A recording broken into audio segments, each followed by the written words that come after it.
The back alley cat Jake crept home under a pale street lamp, the old brick wall pressing in beside him.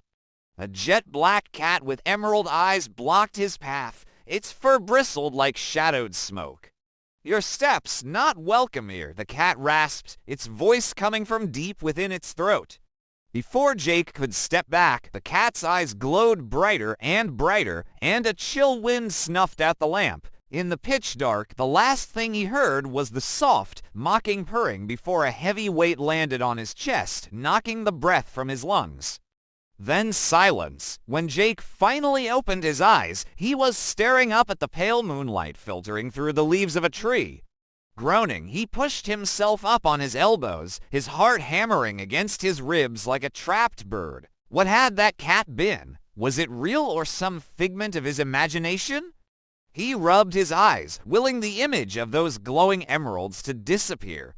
But they only seemed to mock him, twin points of green fire in the endless black. He needed to get home, to get away from this nightmare alley. As he stumbled to his feet, his gaze caught on something in the darkness ahead, a pair of eyes that glinted back at him, cold and hard as ice.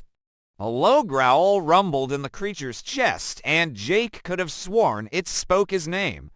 Fear turned his legs to water, and he broke into a run, crashing through the undergrowth that lined the alley. Behind him, he heard the heavy thud of paws on concrete, and the creature's raspy voice echoed in his ears.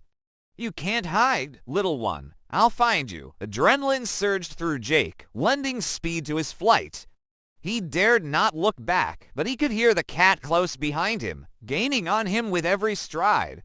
He risked a glance over his shoulder and gasped. The creature had transformed into a grotesque parody of a house cat, its fur matted and tangled, its eyes burning with unholy light.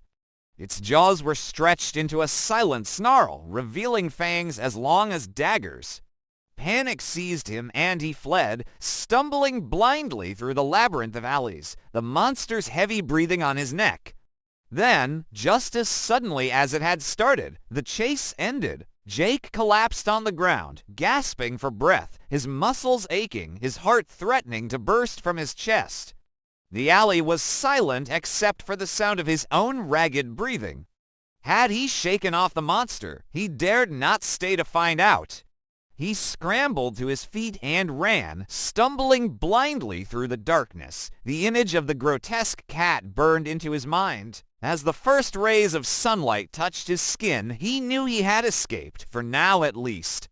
But the memory of that night and the fear of what would come next